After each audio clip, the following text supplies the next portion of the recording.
Hey everyone, happy Thursday. Thanks for tuning in this week. I'm Waller's Wallet, and today we're going to be finishing out our series on around the world ticket options using our points and miles by looking at the Skyteam Alliance. Now, Skyteam offers a couple of options for their around the world tickets. And Skyteam, I think, just might have the best option out there when it comes to around the world offerings using our points and miles. Also, we're going to touch on other options for making your own around the world ticket. Now, starting off with Korean Airlines. Korean Airlines charges 140,000 miles for an economy around the world ticket or 220,000 miles for a business or mixed cabin award around the world ticket. And remember, Korean Airlines does pass on fuel surcharges to their customers, so you do want to keep this in mind when you're using their miles to book an around the world ticket. Something else you want to keep in mind with Korean Airlines is that they define a stopover as a stay longer than 24 hours, except on a Skyteam award on a domestic US ticket. Because if that exceeds 4 hours, you're going to be charged a stopover, which I think is pretty crappy. Now, you're going to be allowed up to 9 transfers with up to 5 transfers per area. And there is a maximum allowed of 6 stopovers for your trip with up to 4 stopovers per area. And you are allowed to backtrack within the same area, but you're not allowed to backtrack for your stopovers. And some rules for Korean Airlines around the world itineraries is that there are blackout dates for Skyteam Alliance awards, and you can't use your around the world ticket during those times. There's no upgrades allowed on your rewards. Code share flights are not eligible for around the world tickets. The Korean Airlines round the world ticket is different from the Skyteam go around the world tickets, and therefore they have different rules, which I think makes sense. And all of the other Korean Airlines Sky Passes rules would apply as well. And to earn Korean airline miles, you can transfer your Marriott points at a 3-to-1 ratio, or you can use their co-branded credit card from US Bank. And so while this seems like it's a lower cost for an around the world ticket, it would be harder to earn the miles to book an around the world ticket using Korean Airlines. Now let's take a look at Aeromexico. And I think this may be one of the more underrated airlines when it comes to around the world itineraries.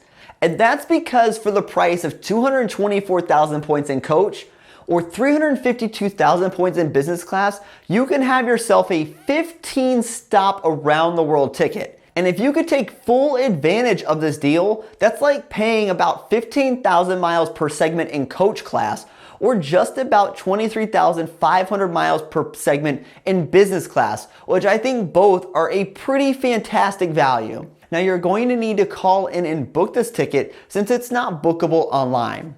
But when looking for availability for this trip, I really would recommend using Flying Blue as your search engine. And you want to be sure to write down all your flight information and feed that to the Aeromexico representative, because this is going to make your life just a little bit easier. And there are some rules for Aeromexico's around the world tickets. Trips must travel in the same direction, either going east or west. You're not allowed to backtrack. Tickets are subject to award seat availability. You're only allowed to fly on Skyteam Airlines. You need to start and end in the same country, but it doesn't need to be the same city you were to start in. You'll also need to have a minimum of 3 stopovers and a maximum of 15 stopovers, and you're allowed a max of 5 stopovers per continent. Now, a stopover means any city which you're on the ground for 24 hours or more before your next flight.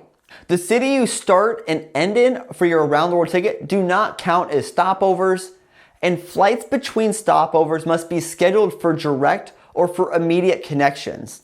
And your around the world ticket can start anywhere in the world. It does not need to originate in the US or even Mexico. And you can stay at each stopover destination for as long as you want, as long as your tickets are valid. Your flights must be booked all in the same class, either coach or business class. You are not allowed mixed cabin awards, and your tickets are good for a year after they are issued to you. Now, to earn Aeromexico miles, you can transfer membership reward points at 1 membership reward point to 1.6 Aeromexico points. Capital One transfers at a 2 to 1.5 ratio, HSBC transfers at a 1 to 1 ratio, and Marriott even transfers at a 3 to 1 ratio.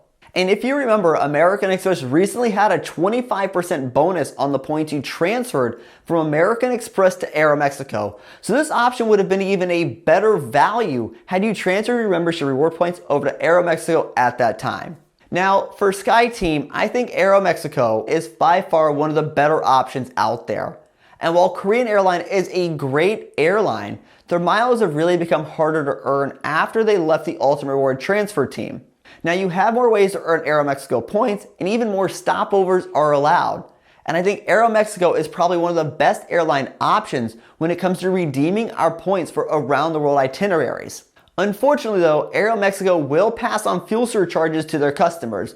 But if you can really maximize the number of stopovers, then you're going to get a really great deal even if you take into account those fuel surcharges. And thinking realistically, while it looks good on paper to have 15 stopovers or even allow 15 stopovers, I think for most people this just truly is not an option that's going to work with their work schedules.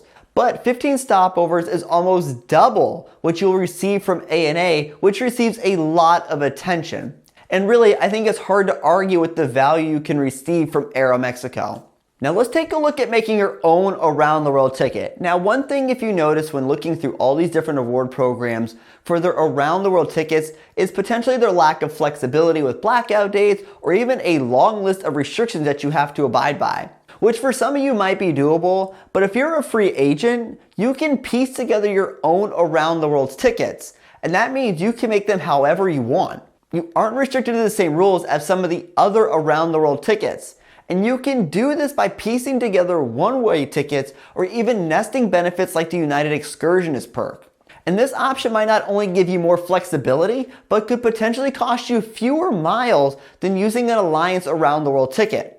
And you're also not going to be restricted to a certain number of stopovers or open jaws as well. And this might take you quite a bit of time to piece together a full around the world ticket because you're having to look at more than just one alliance and utilize different search engines to find your availability. But I think this could be a better option for a lot of people. So tell me, what airline do you think offers the best around the world tickets using our points and miles? Are you more of a free agent and just looking to book your own around the world ticket? Hey everyone, thanks for tuning in this week. If you like this video, consider giving it a thumbs up. Or if you know somebody who might benefit from this video, feel free to share it with them. And if you want to help support the channel, a simple way would be to use the links on our website or in the descriptions below.